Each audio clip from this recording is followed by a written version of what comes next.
Good afternoon, everyone. Welcome to the Infinity Fast Forward webinar series.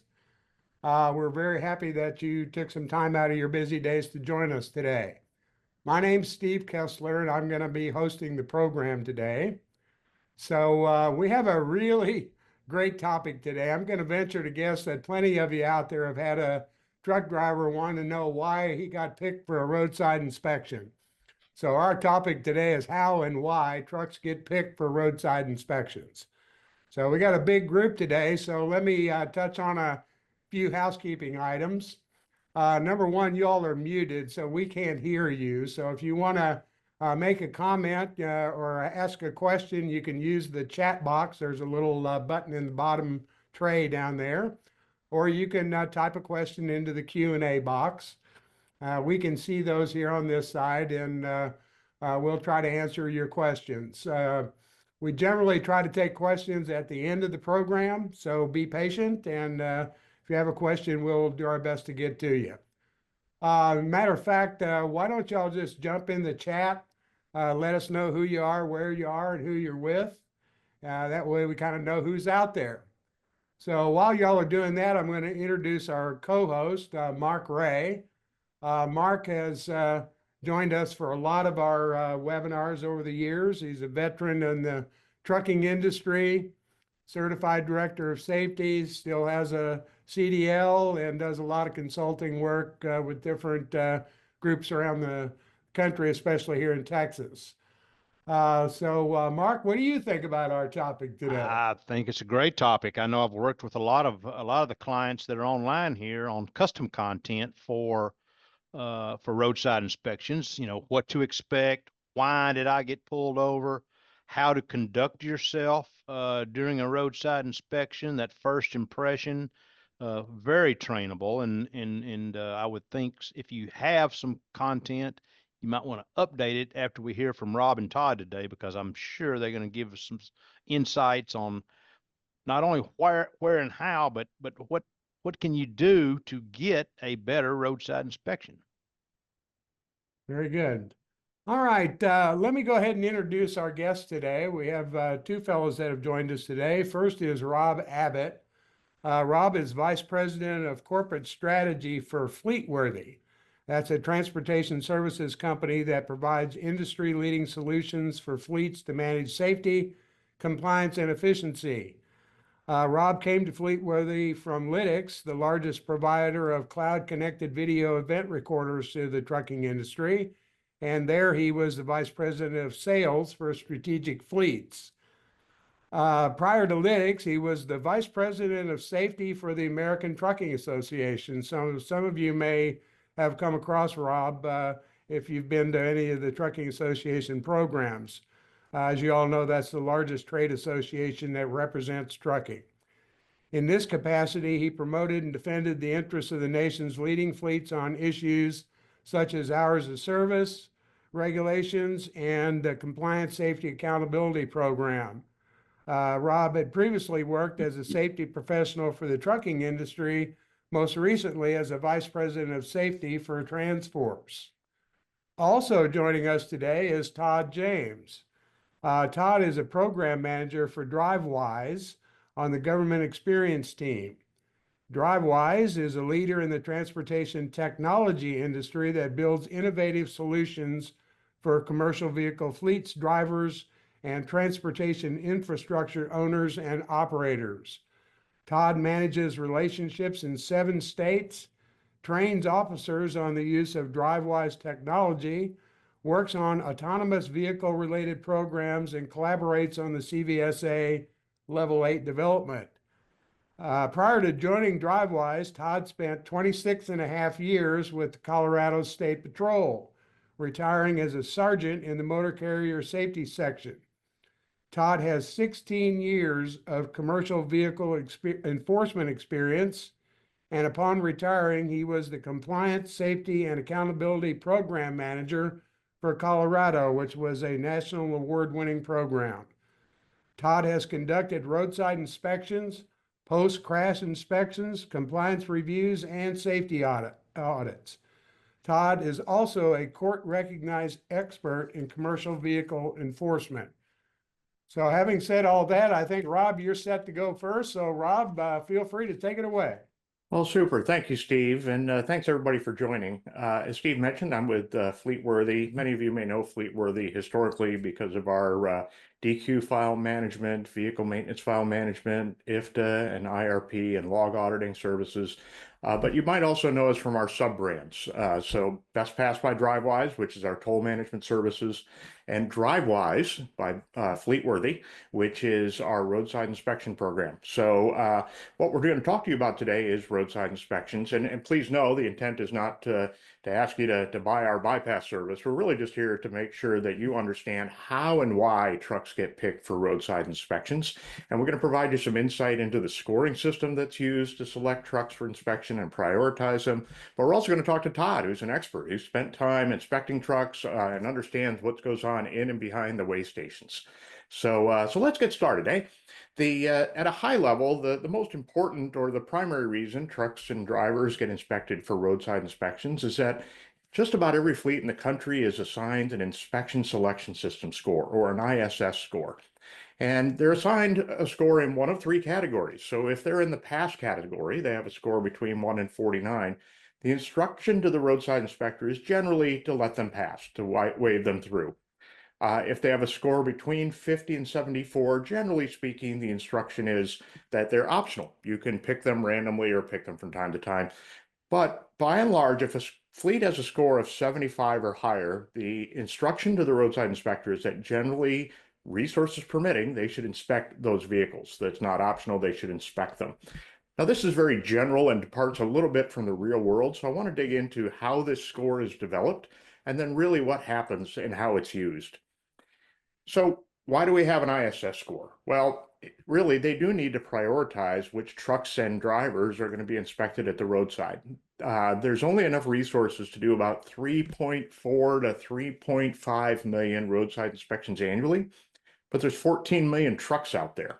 So there's a lot of trucks that will never get inspected, and so they really have to focus on which ones should they be spending their time on. And the ISS score helps them prioritize that. So we talked about how the score is loosely based on your CSA data. And so I want to explain that a little bit. Most of you are familiar with CSA and its safety measurement system. I certainly won't walk you through all of that, but I want you to understand how the CSA safety measurement system is used to inform the ISS score. Those familiar with CSA know that in the safety measurement system, there are these 7 categories we call basics, behavioral analysis, safety improvement categories, and violations are routed into the appropriate bucket. So for instance, if a driver has a violation for a falsified log or exceeding the driving time limit, that goes into the hours of service basic or bucket, if you will. Vehicle defects will go into the vehicle maintenance bucket, right? So fleets have scores in each of these categories. And the question is, what is that score and why does it matter? And how does it inform the inspection selection system score? Well, a fleet score in each category is really a percentile ranking. It reflects how they have performed compared to other fleets of similar size and exposure. So a percentile ranking is assigned. So let me give you an example. Let's say that Steve Kessler had a trucking company and their percentile ranking in unsafe driving was the 80th percentile. That's another way of saying that 79% of fleets of similar size and exposure had better performance, fewer violations, and only 19% had worse. So it's really a ranking in terms of comparing you to fleets of similar size. Based on these rankings, CSA and FMCSA impose intervention thresholds. This is the line above which they decide that a fleet should have an intervention. And an intervention could be, hey, they're continuing to monitor your behavior, they send you a warning letter, they might do a compliance review or an audit on site. But the intervention threshold is different in each category. So let's take unsafe driving, for instance. Anybody with a score percentile rank over the 65th percentile is above the intervention threshold. So they're perceived to be unsafe in that category and they're being monitored, right? But the thresholds are higher in other categories, like in vehicle maintenance, the threshold set at 80%, because there's a lesser correlation between vehicle maintenance violations and crashes than there are, for instance, with unsafe driving and hours of service compliance. So why does that matter? When we're developing the ISS score, right, they're looking at these categories, these 7 categories, but not all of them feed into the ISS score because, quite frankly, some of them relate to things that can't be correlated or addressed during roadside inspections. So a roadside inspection generally involves the vehicle, its defects, the driver, whether or not the driver is qualified, credentials, etc. So you can't address things like speeding and following too closely during a roadside inspection, but you can look at other things like their compliance with the logbook requirements and their vehicle maintenance program by looking for vehicle defects. So we categorize some of these categories for the purposes of the ISS score as which categories are best addressed at roadside, or what you and I might just call BAR for short. So here's the magic. Here's the nut of it. The ISS score is assigned between 75 and 100 to a fleet if either A, the fleet is over the threshold in multiple categories, with at least one of them being one of those best addressed at the roadside, or if the fleet is over threshold in the hours of service basic alone. And that's because hours of service has a strong correlation to crash risk. If those two things aren't true, this carrier might be in the optional category if they're over the threshold in a single category, any category. It doesn't matter if it's one of those bar categories, right? So if you're over the threshold in a single category, you'll generally be optional unless you're over the threshold in hours of service, in which case you're going to be in the inspect category, right? If you're below the threshold in all the basics, all the categories, and you have sufficient data to be verified, you have enough inspections that they can actually validate you, you'll generally have a passing score. And for the most part, you'll be allowed to bypass way stations and inspection sites, but not always, right? So here's a couple other things you might want to know. While the FMCSA might assign a score of 90 to the fleet, or 90, hypothetically, let's say 96, that's in the mandatory inspect category. But even then, the states don't have sufficient resources to inspect every truck that has an ISS score of 96. And so based on their state resources, they pull in a percentage of them, but it depends on each state. So and this is a depiction of what that looks like on the screen here. So for instance, let's say you had a score of 96 at Kessler Trucking. Steve, by the way, purely hypothetical. I'm sure you run a very, very safe fleet. Purely hypothetical, Steve. But let's say you have an ISS score of 96. In Mississippi, you're going to get pulled in 90% of the time. In Missouri, they're going to pull you in 1 out of every 4 times, or 1 out of every 4 trucks with a score of 96. Same thing in Montana. In Nevada, 50-50, right? So it really varies by state depending on what their enforcement resources are. The states have the authority to set these. So the ISS is really guidance to the states to say, look, here's the safety performance, here's what we recommend. But the states, based on their own resources, set their own pull-in rates, what they can support in their state. There's a couple other things you need to know looking at the right side of the slide here. There's random selection. States will randomly select fleets for inspection just to validate their continued safety performance. The other is that officers will always have discretion to select vehicles for roadside inspection if they see something that causes them concern. That's usually a visual item when they see something on the vehicle that causes them concern, or perhaps in the way the driver is behaving when he's out on the road. So there's a few other ways. ISS isn't the only way, but it's the primary way. So there's some other ways you can be selected. One is if the fleet is placed out of service. That is, if they've had an audit and because of egregious safety violations, they're declared high risk and they're put out of service, they shouldn't be operating. If the fleet is out of service, that DOT number is listed as a mandatory inspect, so they will be pulled in. If they are audited but not placed out of service, if they're, for instance, they have other violations that are deemed serious but not so egregious they're placed out of service, they'll be in the optional category. Top right of your screen, if there's not enough data to validate their performance, they might be safe, they might be unsafe, we can't assume, then those fleets will then likely be prioritized on a random basis in the ISS algorithm. So they will pull some of those in periodically to create data on them to validate their safety performance. And finally, there's random selection. Even safe fleets will be selected randomly from time to time, again, just to validate their safety performance. So that takes us back to where we started, right? There are 3 categories in which you could get a score: pass, optional, or inspect. They're all loosely based on the CSA safety measurement system data and the logic around whether or not you're over the threshold. The higher the score, the greater prioritization for inspection. But the states can't inspect everybody with high scores. And so there's always going to be some pull-in rate by the state. And that's something you need to know depending on where you operate. So that's a lot to explain. There is a complete FMCSA multi-page, multi-word methodology explaining the inspection selection system. You shouldn't have to read it because we've done it for you, and we've created a short, plain English summary, just 3-4 pages, I think this is, explaining it in very simple terms, available free of charge on our website. I'll put the link for this in the chat window, Steve, so that participants today can pull up this easy to read guide that explains all of what I just did in several slides. But before we go to the next section, what I want to do is introduce you to Todd James. So Todd is a member of our team. We have a number of people who have a law enforcement background here, commercial motor vehicle enforcement background here at Fleetworthy.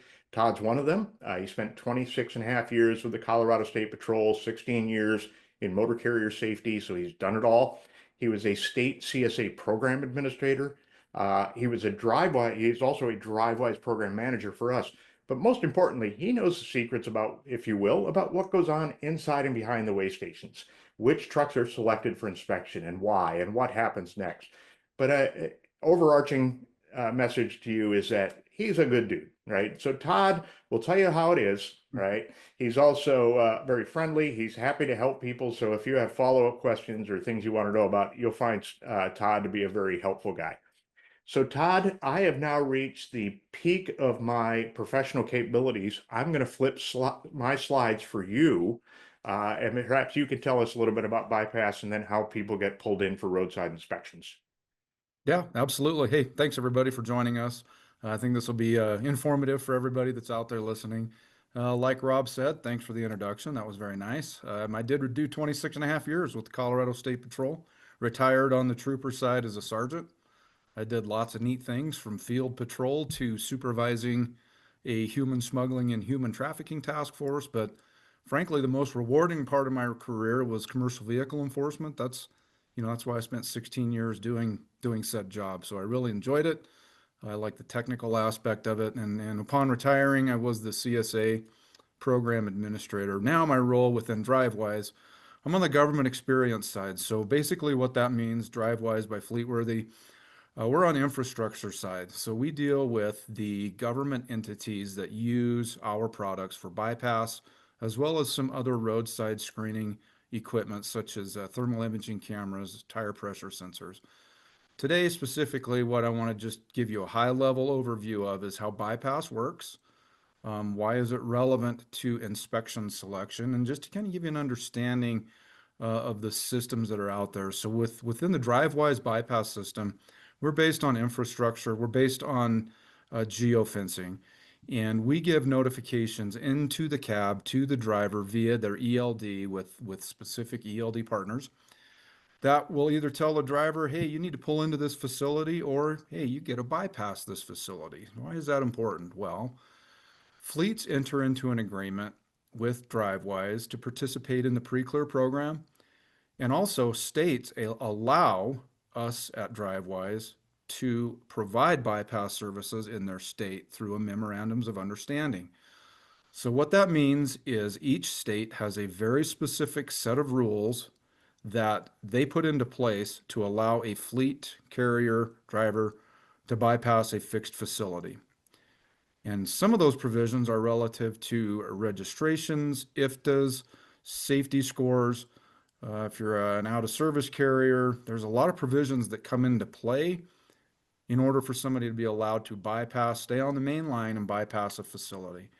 What we're going to really focus on today with this little slide right here is just the basic premise of a bypass. Truck approaches facility. If said truck meets all the screening prevention information specified by the state, the vehicle will be allowed to bypass. There's a caveat to that.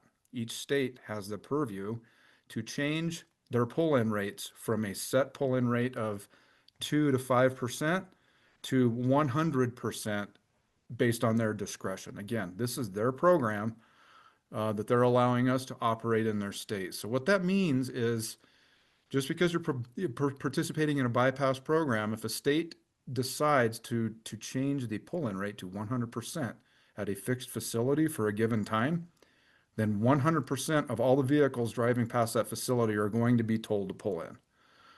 This week, for example, I'm sure many of you out there that have fleets operating on interstate systems have had drivers pulled into facilities that may have normally gotten a bypass. It's because it's road check, and this is the last day of road check, which is sponsored by CVSA. This is a big event. It's all available hands on deck.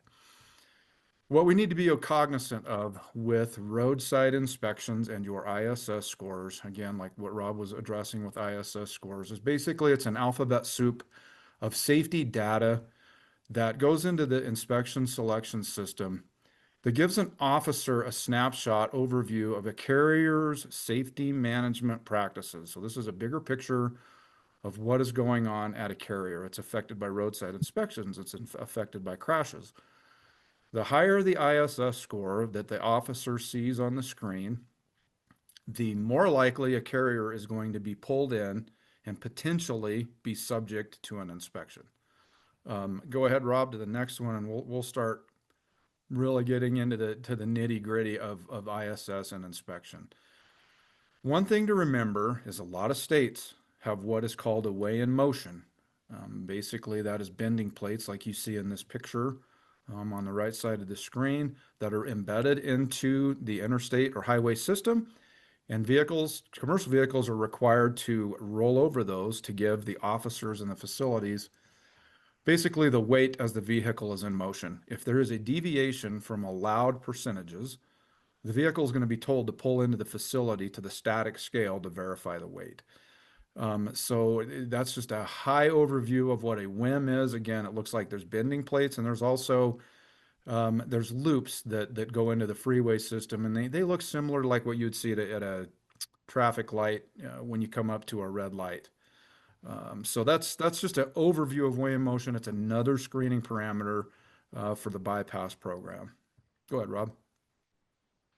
So let's talk about if a vehicle is pulled into a fixed facility. So I really want to address there's several ways that your commercial vehicle will be stopped for an inspection. We're going to focus right now on a fixed facility. And then I want to talk about mobile enforcement operations to where there may be mobile troopers out there that are conducting enforcement. Be mindful for everybody that's listening to this webinar, it's not only state enforcement officers that are conducting commercial vehicle inspections. It can be a city police officer, a county sheriff, a county constable, as long as they have been certified by FMCSA and the Commercial Vehicle Safety Alliance to conduct commercial vehicle inspections. If they're a certified inspector, they can list violations on roadside inspections that absolutely will affect your safety score. And we're going to talk a little bit about that here in just a minute. So if purposes of the fixed facility, if your vehicle is pulled into the facility, it's not granted a bypass for whatever reason, the driver is told to pull in.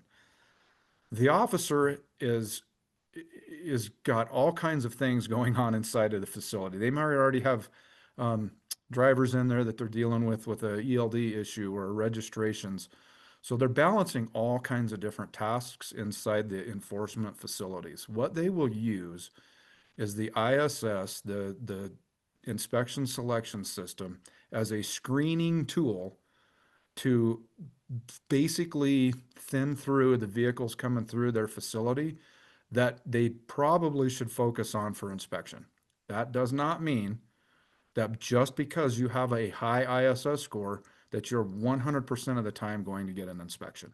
Again, this is a tool that officers with very limited resources and staffing across the country, again, are using as a tool to prioritize who they inspect. So there's several things that go on when the vehicle is pulled in the inspection facility. The vehicle may just get waved through and not even get looked at, and then obviously the driver or the inspector may decide, oh, I'm gonna conduct an inspection on this on this vehicle. That's typically at the fixed facilities.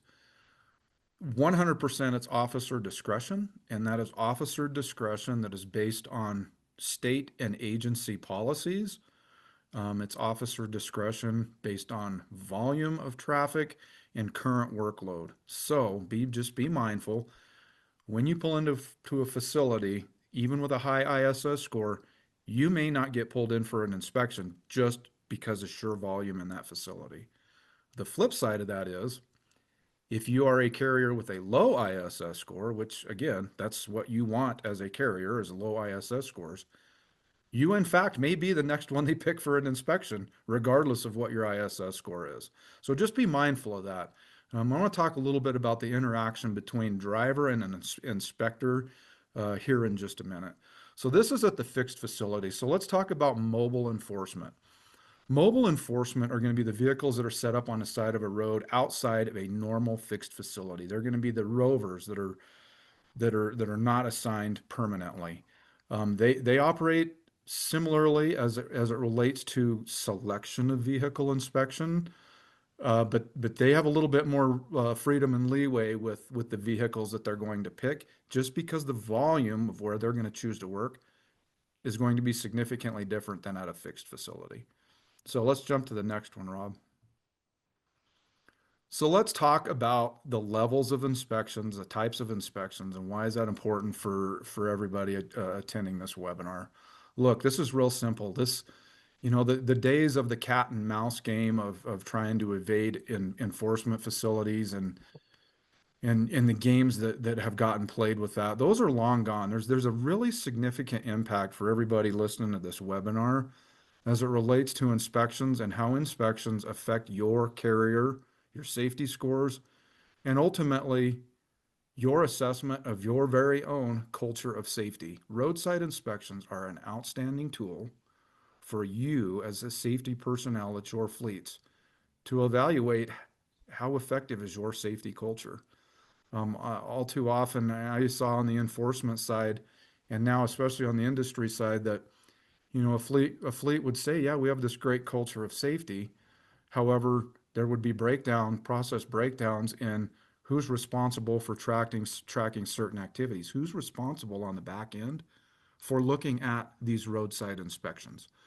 So you want to take advantage of roadside inspections, especially in a time like this week with road check and the opportunity to go through a roadside inspection.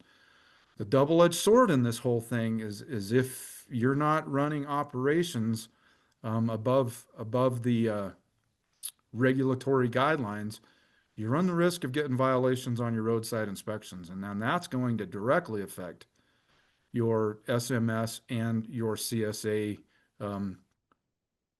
intervention selection. So it's a twofold. I highly encourage everybody that's on this call to have this discussion with your drivers and really create that culture to where you want your drivers going through roadside inspections. The more inspections you have, the fewer violations, the better your rating in the system is going to be compared to other carriers of your similar size across the country. So good roadside inspections really have an impact on your operations. So let's talk about the levels of inspection. And it's really relative to what's going on this week. Again, road check is this week.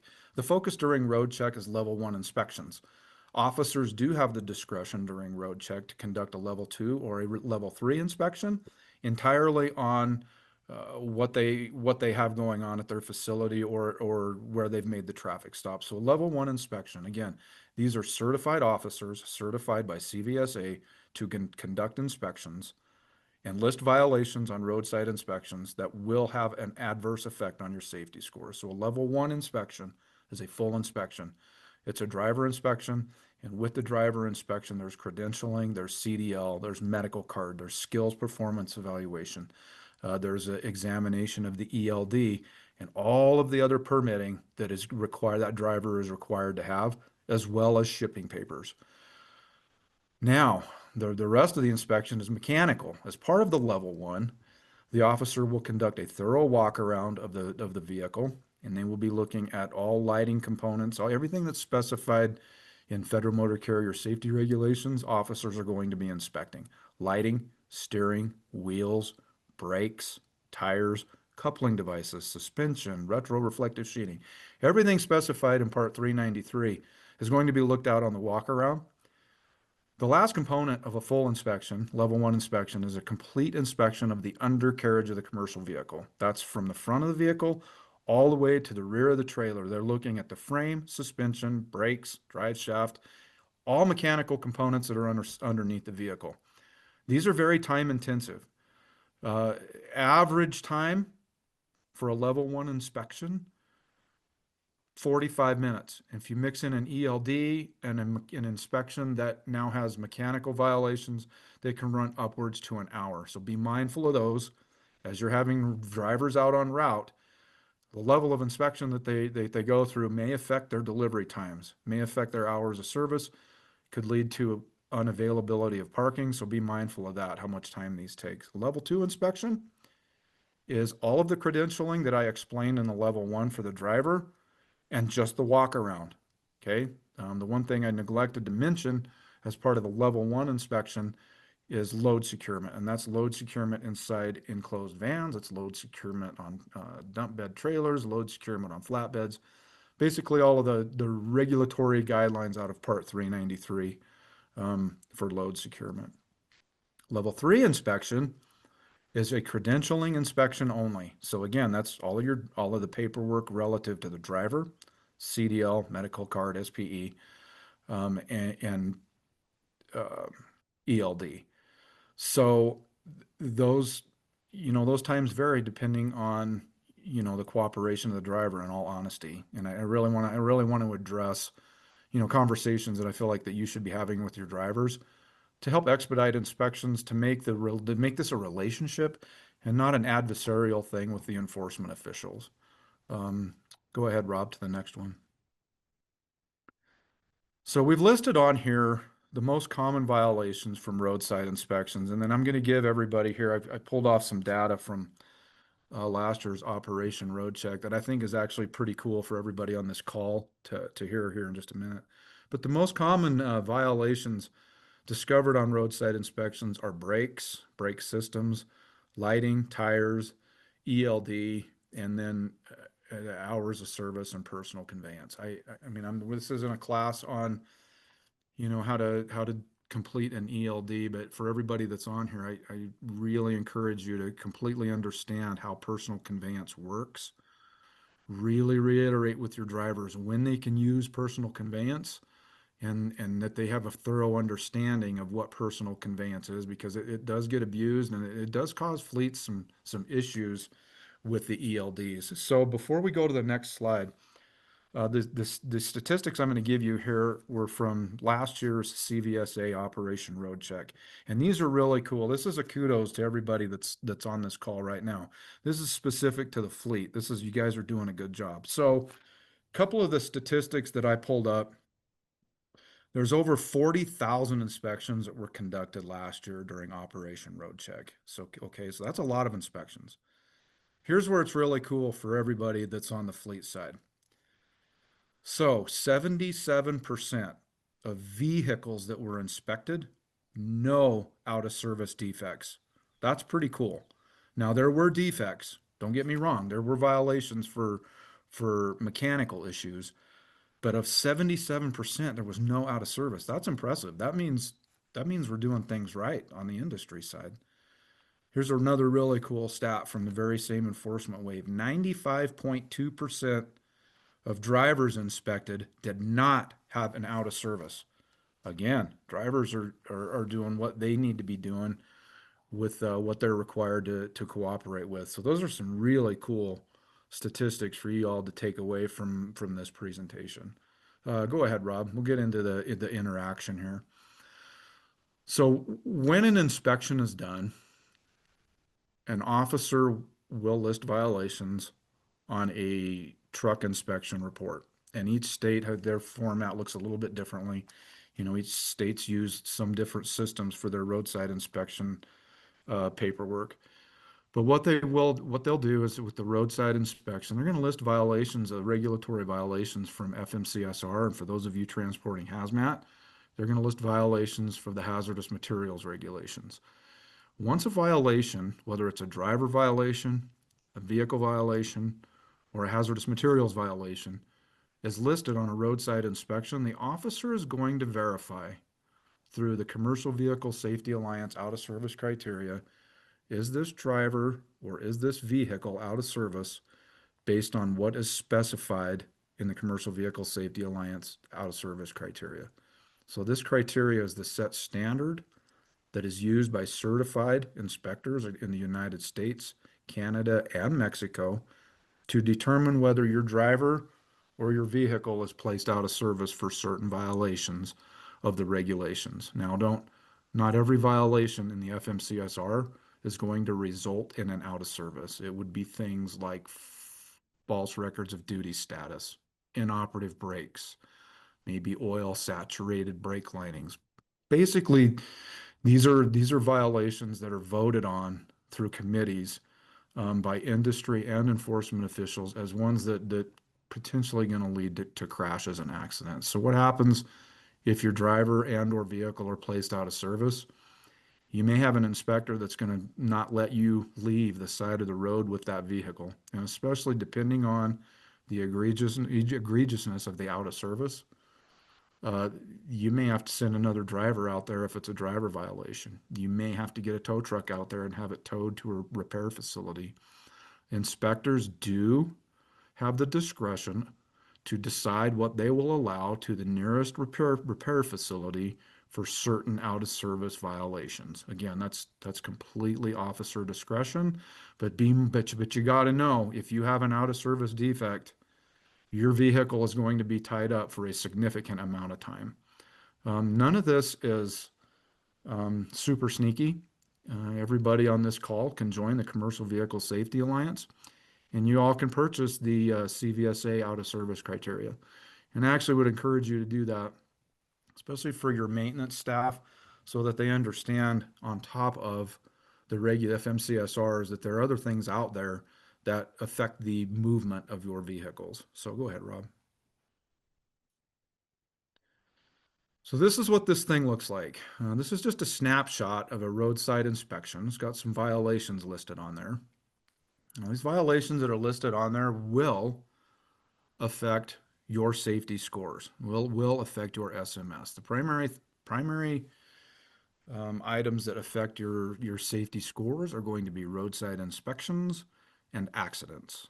Again, I encourage you and your drivers to participate in roadside inspections, because the more you get with the fewer violations, the better off that your carrier is. So once the inspection is done, it's uploaded into the federal system, and it's that federal system now starts to mine the data off of the roadside inspection. And the system will then start to determine, all right, is this carrier approaching these thresholds to elevate their ISS score and elevate their scoring in the 7 basic categories as it relates to CSA. So just because you have one roadside inspection with violations doesn't automatically mean it's going to spike your scores. It doesn't automatically mean that you're going to have an investigator coming to your facility to conduct an on-site compliance review. Be mindful that, each state and each investigator, they're going to have the discretion of how they prioritize investigations. For example, if you had a roadside inspection with a driver that was under the influence of alcohol, that's going to spike some of your scores. But there are states out there that one violation right there may cause an investigator to show up at your facility to figure out what's going on. So, there's all kinds of moving parts as it relates to intervention and the data that comes off of these inspections in the system. Go ahead. Hey, Rob, before you go on, you were just talking about the out of service inspection report. And a couple of questions have popped in about that. One of them says, on inspection reports in the out of service column, officials sometimes write a U. What determines whether a U is used, the letter U? Oh boy, that's a good question. And off the top of my head, I cannot remember what that means. There's one of the codes is for repaired on scene, and I don't know if it's that U or not. I'd have to do a little research on that. I don't remember exactly. Okay. The other question about that was, hang on. Oh, somebody, I guess, had asked a question about what the D means, and I think that means the driver, right? Oh yeah, that's actually a really good question. So yeah, as Yeah, you're looking at those columns, you can see unit, and we got it where the cursor's at. It says D, and then I think like a three. that's a three. So that would be the unit three. So D is driver, unit one is power unit, and then trailers subsequently thereafter. Great. I've got a quick comment on that inspection report. I don't know how they get their hands on it, but our friends in the plaintiff's attorney's world can get their hands on these out of service inspections that have your driver's name, the date, the time, the vehicle, all these details, and have been very successful using those against our carriers in the event they haven't done follow-up training based on some of the out of service issues that are there. Um, is this public information, or do they go through a third party to get these reports? Well, How does that's a really good question. So I'll elaborate on that because I had to deal with some of those requests as a supervisor. So this information is available through a state open record request. So an attorney's office can file open record requests asking very specific information. And each agency's got a records division that will vet through the open record request and decide what information is given to that attorney's office or not. But boy, you brought up a really good point. Um, there's some studies that have been done out there by ATRI with nuclear verdicts with crashes in the smaller truck study. And after I've reviewed those, I have a consulting business as well, and I've reviewed these studies for some of my clients as it relates to litigation. And what's interesting is the smallest deviations from the regulations can cause the biggest issues in court. But conversely, and this is where the culture of safety is so important and why I'm encouraging everybody on this call to participate in inspections. Conversely, in these studies, what they have found is that juries are actually becoming sympathetic with carriers that are going above and beyond the regulations to prove that they're Mhm. doing the follow-up training, to prove they're doing things beyond what is regulatory required. So it was interesting that you brought that up with this inspection. The We one have other thing, questions. Did go you ahead. have, go ahead with your presentation, Todd, unless you're ready yeah? for questions. Yeah, the one thing I really wanted to address, we talked about the officer driver interaction, or even if it's officer safety staff interaction. Um, it, it all starts with the very initial contact between officer and driver. Um, if officer is adversarial and confrontational with driver, human nature is driver is now going to escalate same behavior, right? Mhm. And it's the same way if driver pulls in with attitude and escalating the system with the officer, it just could lead to a really miserable inspection for both people. So reiterate with your drivers that this should be a positive experience for them, and it's really important that you can use these inspections to impact your cultures. So I really wanted to hit on that before we start taking any questions. Very good. So I'm ready, Steve, whenever you want to start. Okay, well, there's a few here. Okay. So let me see if I make sure I don't miss any. Uh, First question is where do you find the ISS score? I think that's in their portal, right? That is, you have to register with FMCSA for PIN access because it's otherwise hidden from public view. Once they validate that you're the motor carrier, that you have authority to get it, you can access that number. Okay. That's a great question and a great point, Rob. Everybody on the call, make sure that you have access to your portal account, and you need to be watching the activity in there. This specifically roadside inspections. It's all too often on compliance reviews, we would find drivers getting roadside inspections, never turn them into the carrier side. They were never monitoring the portal, so they had no idea what was going on with drivers. So that's a good point. And you also can get a out of service from the wrong carrier number gets Correct. and you can data queue that obviously, but you've got to Absolutely. be watching that or it's going to show up on your records. Yep. All right, next question. How many inspections are required to get the ISS basis from insufficient to safety? I I'm think that reading the question as it was written.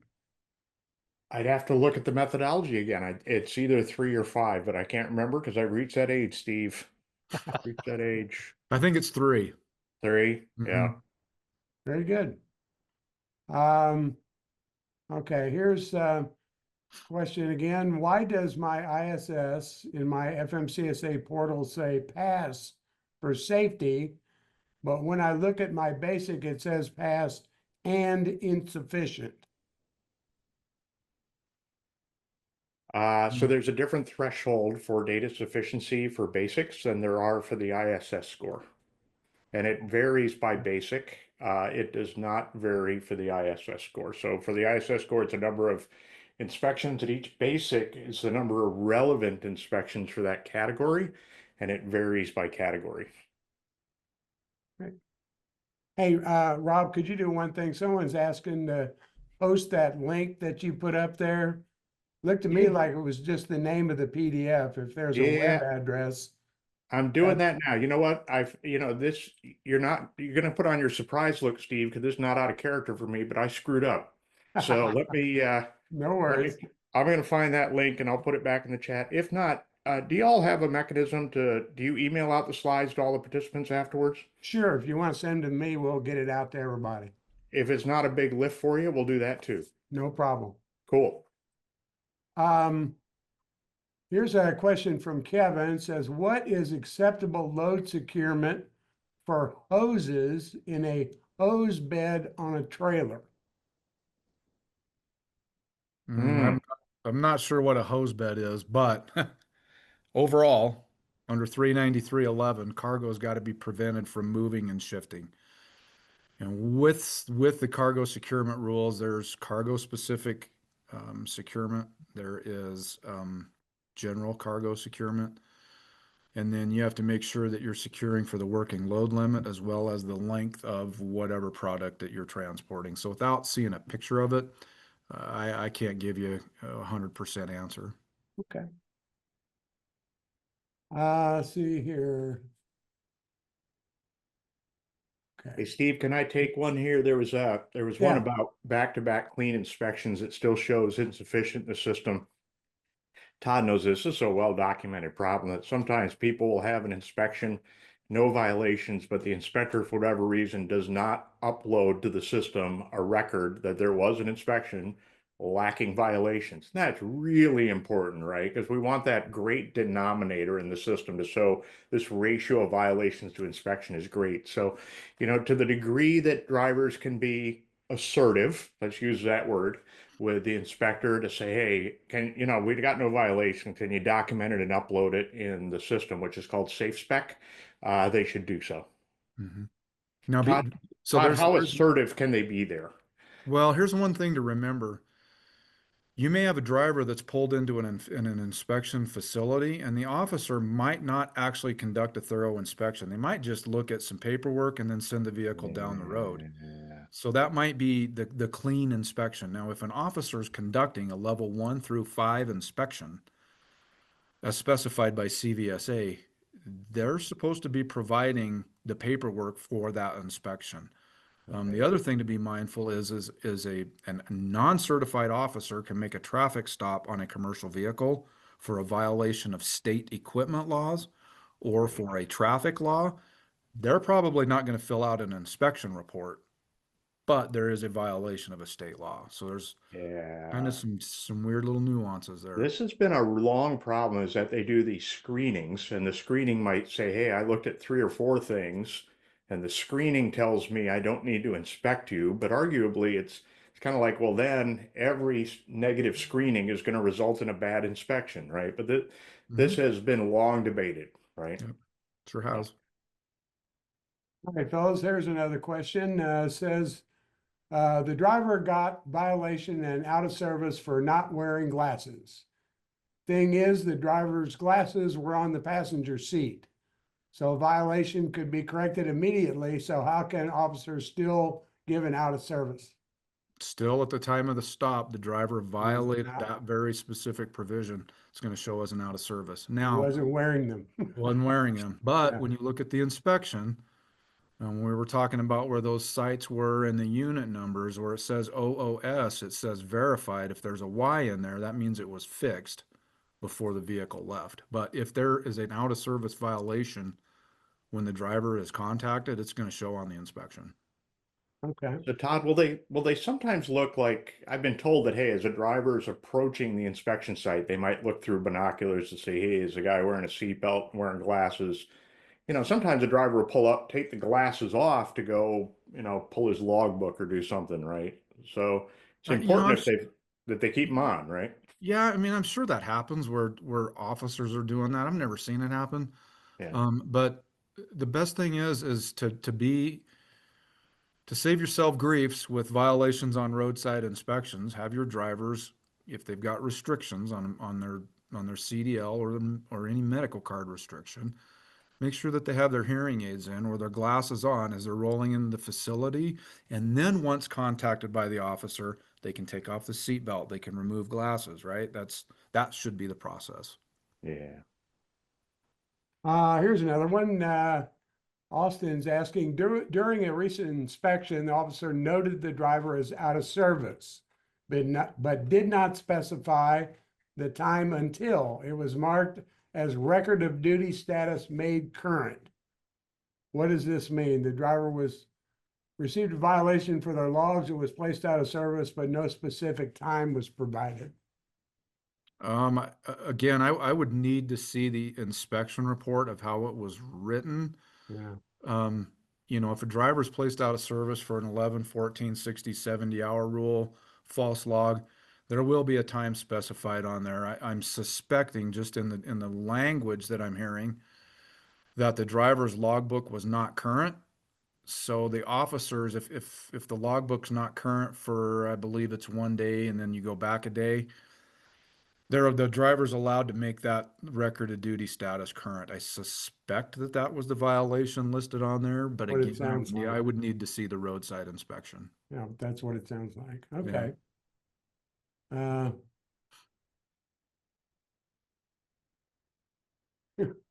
Here's one says, we recently had an inspection where the driver was marked as out of service and allowed to continue to his home terminal. Why or how can it be an out of service if they are allowed to continue? Again, that goes back to that officer discretion. It could be the location of the traffic stop was unsafe for the officer and for the vehicle to be on the side of the road. So the officer made that decision, hey, I'm going to allow you to go back to the terminal, but you're done from there. I would suspect is probably what happened. Okay. Yeah, and the officer's not, if it's going to be a hazard for the driver or the motoring public to have a vehicle on the side of the road, the officers, that's why they do have this discretion of where within with certain parameters that they can allow a driver or vehicle to go to. Okay. Here's a question from David at a SC trooper. I'm guessing that's South Carolina.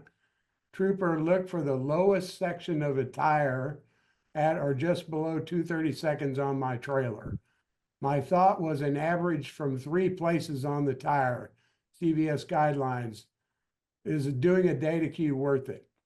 If they're measuring from a major tread groove, depending on how many locations around that tire it was, may or may not be a violation. I would get a picture of it and verify exactly where those locations were, because remember, with the regulations, they say one thing, and then CVSA out of service is going to say specifically with dual tires that it's got to be 2 adjacent tread grooves measured in several locations around the tire. So It may very well be worth a data queue if they've got enough data sure, or yeah, information, absolutely. Yeah, pictures or whatever. that's your guys' purview out there. Yeah. If you think violations are incorrect, absolutely file a data queue. Same with crashes. You know, there's a way for everybody on this call to challenge the preventability of your crashes with FMCSA. And when you can get those crashes removed that are not your fault, it's going to have a positive impact on your crash basic. Very good. Let's see, we have another one here. It says, while I understand what ISS is, I would like to know the actual formula on how to calculate it. Maybe, is this one you just responded to, Rob? Yeah, I sent a note Okay, back to her. I said, look, this gets pretty complicated and I'm yeah, trying to make it simple. So yeah, Phil, I sent Alma a note, Alma, please email me at that address I provided to you and then we'll go from there. very Cool. good. Do all violations get put on the driver's PSP report?